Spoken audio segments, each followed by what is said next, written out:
Peace, good evening. I'd like to welcome you back to another edition of the Foul Playland. As always, I am Sir Foul Player of Brooklyn. I just got done watching the interview with Tucker Carlson with Donald Trump, and this was hosted exclusively on the X platform, which is the Twitter now under the new name. And the whole interview in its entirety was about 47 minutes. The takeaways I got from that interview, none of the information seemed new. I mean, it's a lot of the same stuff that Trump does in his other interviews as far as the current condition of the country. He did go into some of the other Republican contenders that are supposed to compete against him in the Republican primary, but he wasn't trying to give them that much air. I mean, he went in on Chris Christie a little bit, going over their history and as to why Christie may be holding a grudge against him from the past. And most of it has to do with the fact that Trump didn't want to give Chris Christie a job when Trump actually became president. He took a jab at Asa Hutchinson by calling him Ada Hutchinson, which he normally does too. And I'm only saying this like I don't want to try to make it seem like there's a lot of fanfare or like a lot of wow moments, because I happen to listen to most of like the Trump's media basically. When Trump does an interview, or I try to catch a lot of it, and he has a tendency of saying the same thing over and over. But I think there's a point to that, and I'll probably get into that in this video. But he took a jab at Ada Hutchinson, which is the governor of Arkansas. Reiterated the fact that he says in a lot of other interviews that Ron DeSantis is basically tanking, which is true. I mean, Ron DeSantis' poll numbers are going beneath the teens level. I mean, like some people have him at like 12% in a Republican poll, which is 30 percentage points or more behind Trump. And that's important. Not that I think that there's any reason that DeSantis is going to surge back and be a front runner or to give any sort of real contention to Donald Trump, because I don't think he will. Like it's almost impossible at this stage of the game. Ron DeSantis lacks like character. Like if you hear him talk in a regular setting, I mean he just doesn't have he's not a very a person that you think would seem like the common man. He seems like a politician, and that's not like the worst thing. I think a lot of people hold it against Ron DeSantis for even running against Trump, like a lot of the MAGA base and a lot of the people that are slowly more and more becoming MAGA. Hold it against Ron DeSantis for running against Trump in general, like period, because they are Trump or nothing. Most of the conservatives, I mean, are Trump or nothing, and all of MAGA is Trump or nothing. So I mean, a lot of Ron DeSantis' lack of luster is directly stemming from the fact that he chose to run against Trump in 2024. So I mean, I think long term that's gonna be something that's held against Ron DeSantis. A lot of people are gonna consider him slimy for doing a move like that to run against Trump. I mean, but Trump wasn't giving him much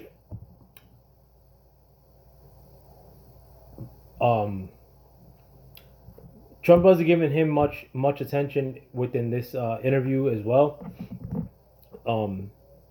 But he didn't for like I said, he didn't want to give anybody any shine in the of the Republicans that are running against him. He also mentioned Mike Pence, and I'm mentioning him now because Mike Pence is also one of the Republicans that's running against Trump, who, as you may all know, was Trump's vice president when Trump was the guy in charge from 2016 to 2020.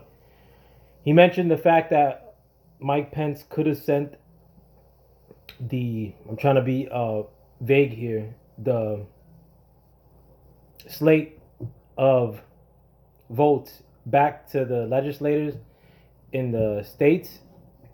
It's not something I want to cover on this channel because unfortunately, I mean, at this current juncture, it seems like you got to walk a fine line when you cover conservative topics on YouTube. So I don't really want to go on that at this current juncture. That's kind of like one of the new things that Trump did feature in this interview, or one of the things that he doesn't talk about often are particulars in regards to the November 2020, if you will. So, and Mike Pence's role within that. Like, what were Mike Pence's abilities? Because I have heard rumors as to what Mike Pence did and didn't do, or what he could have done, and it was good to hear Trump talking about that himself. Um, Also, I mean, he talks about Joe Biden um, failing policy, failing as an individual, like what the chair of the president should look like, or as far as who sits in it, and how he's a bad representation of that. I think people, whether you're the biggest Biden supporter or not, I mean, more and more people are coming to that realization that the job that he's doing is outright terrible.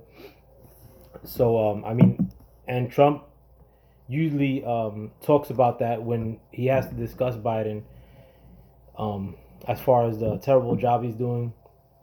He didn't really go into Biden corruption, in with the exception of, again, reiterating that he's now titled Joe Biden Corrupt Joe, and that he's no longer calling Hillary Clinton. Oh no, crooked. He used to refer to Hillary Clinton as Crooked Hillary, and now he refers to Joe Biden as Crooked Joe. This is something that was also featured in the past. So it's nothing that I want to go into now. A lot of the points that he's making, for somebody who listens to a lot, like, again, a lot of Trump's media, are points that are a little bit like regurgitated, but that's okay, and I'll tell you why. Because if you look at the statistics of what this interview did on Twitter, at the time of this video, which is before I came up here, it's 11:01 currently in at Eastern time. That interview was aired at 8:55 Eastern time, right before the Republican debate. At the time of this recording, the Trump Tucker Carlson interview had almost 80 million impressions. Right before I came up here to make this video, it was at 78 million impressions, which is significant. Now, are all those people American? No. But, I mean, give or take, America has a population of about 350 million. If 1/3 of that is Americans, I mean, that shows a lot, because Twitter is not everybody has Twitter. I didn't have Twitter, or X, if you want to call it, up until recently. I mean, but nevertheless, I mean, if you have 40 million people that are checking your interview while the Republican debates are happening at the same time, then, I mean, what did the Republican debates net as far as a TV audience? Maybe a million, a little bit over a million, maybe. So it's embarrassing for the people that are contending against Trump, because they hold no sway. I mean, like, and also you got to remember too that when Ron DeSantis first announced that he was going to run, some polls had Ron DeSantis neck and neck with Trump. There were some days where there were these unofficial polls on Twitter and whatnot that had like a point over Trump for Ron DeSantis. But the field in its entirety, when you're talking about Nikki Haley, Mike Pence, Ron DeSantis, Ada Hutchinson, Rick Scott, who else? So on and so forth. The fact that they're not even worth mentioning at this point. And after tonight, I mean, Vivek Ramaswamy, who's probably leapfrogging Ron DeSantis at this point. Vivek Ramaswamy, as far as for younger Republicans, probably find Vivek Ramaswamy more palatable than Ron DeSantis at this stage. And Vivek Ramaswamy is still maybe a couple points above 10 points in most polls. So he's not holding any weight either. It just goes to show that Trump, in spite of being on a platform that's not on TV, in spite of Trump getting very little to no TV time, even on Fox News, on Fox, and Trump was actually shitting on Fox in this interview with Tucker Carlson as well.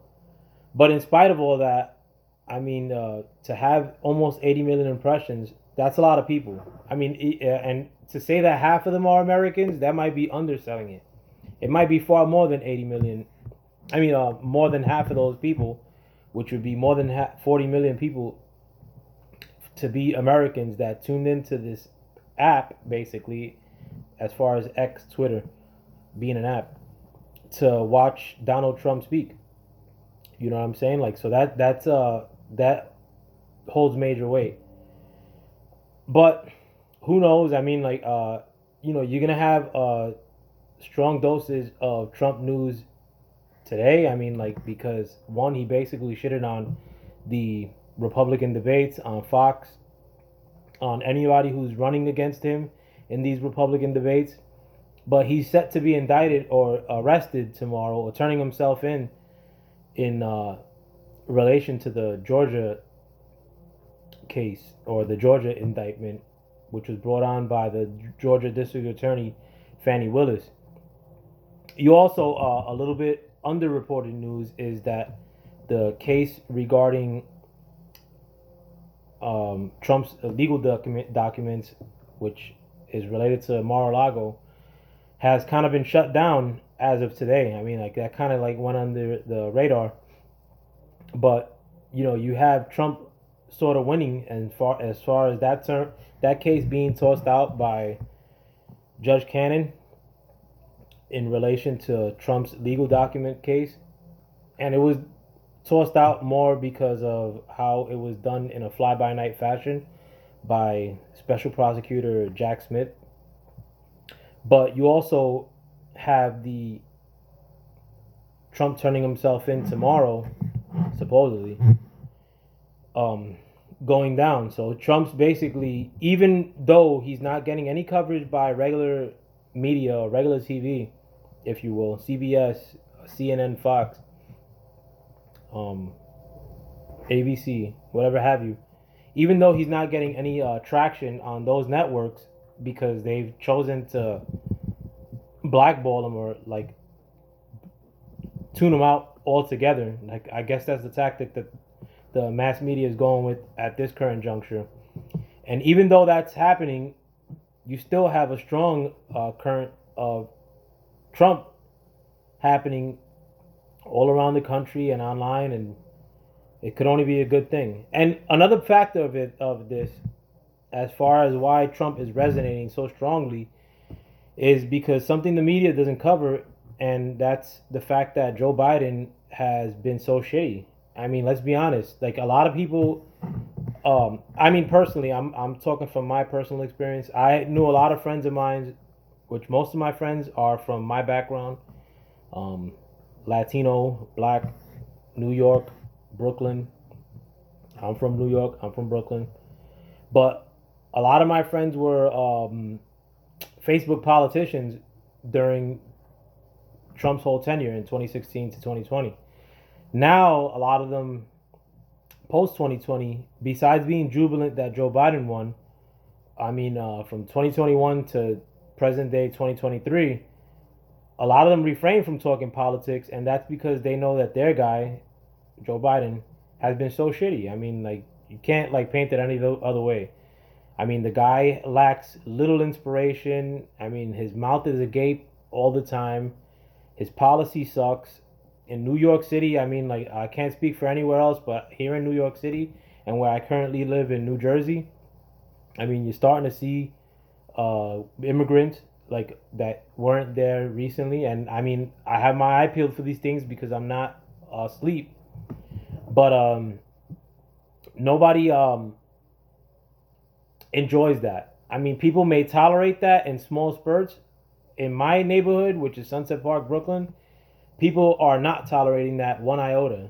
Like, our recreation center got taken over, like, and was given to a group of male migrants that just came, and that was done under the cover of darkness. The whole community was in an uproar over this, and I'm talking about Chinese immigrants who were in an uproar. Latinos were in an uproar over this community center being given to the migrants, and that's only a small group of migrants. Now, if that small group, which according to some is 100 and something, like let's say that's 1,000 next week, my neighborhood's pretty big, but people aren't gonna say, oh well, well they're just trying to chase the American dream, or just take it, like, oh well that's just pleasant. Maybe they're gonna cook tacos. Like no, like um, people are gonna think, yo, there's a bunch of male motherfuckers that are like running around here that weren't here yesterday. It's not like that'd be like on my street now. Like if you have one of these houses, I mean, there's like maybe 20 houses in my street now.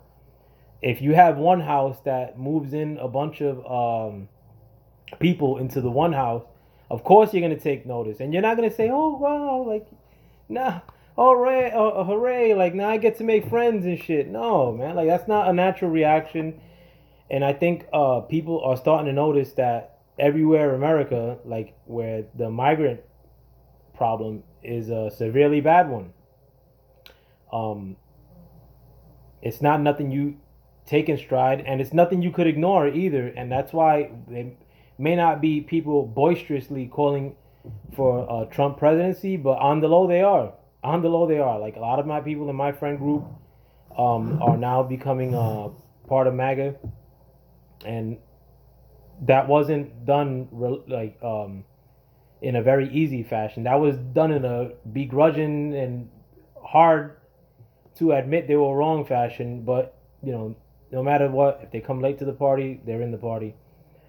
So that's good to see. But there's been a ton of other things that Joe Biden has flunked on. In my experience, I mean, I've only been around since Reagan was the president, 2 terms. But in my experience, Joe Biden in this short tenure, like 3 years, has been the worst president that I've remembered. I mean, you could make a case that there were worse presidents. There was a worse president in my eyes. Like I'm starting to change up as far as who I thought was the worst president. I don't want to get into that now. But in this short juncture, Joe Biden has been a disaster. Let's face it. I mean, like look at the Maui disaster, which I covered in another video, my latest video. But Joe Biden was on vacation in Rehoboth Beach, where I go on vacation. Damn it, and didn't comment on the Maui situation when confronted by reporters. He said he had no comment. Still took a few days to go on, like to stay on vacation, to only pack it up and go on another vacation to Lake Tahoe in Nevada, and then a couple days later, after the tragedy in Maui happened, then he finally took a pause from his Lake Tahoe vacation to go to Maui for 6 hours. While in Maui, he's like joking about the situation, not about the situation particularly, but you're in the rubble of what once was a nice community that's been completely burnt to the ground. And I know that some situations do need some brevity, but that wasn't one of them. And a lot of people online didn't take kindly to that. That he was joking in that situation. One thing that Joe Biden also does, which he did with this Maui situation, is try to compare his pain in the past to what people are going through currently, i.e., like when he compared the loss of his son to cancer to the parents of soldiers that were lost during the Afghanistan withdrawal. Like a lot of the parents are now speaking out about how disrespectful they thought that was.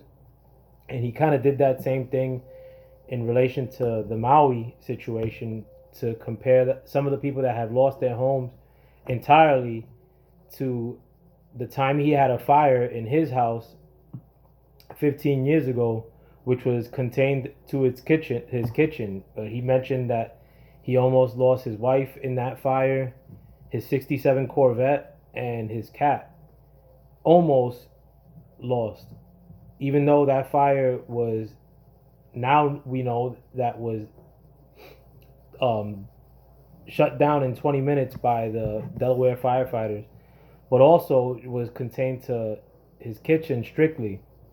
But to compare that to people that have houses that are in literal ash, who have family members that are missing, family members that are dead, it's just a big failure. I mean, if the media were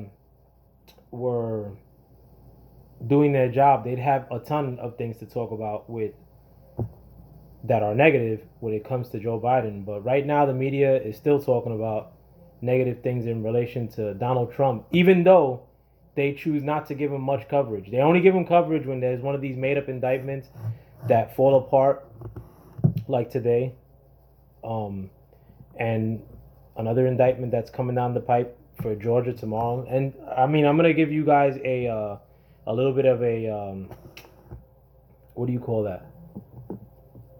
I mean, you're giving away the ending, like to a movie.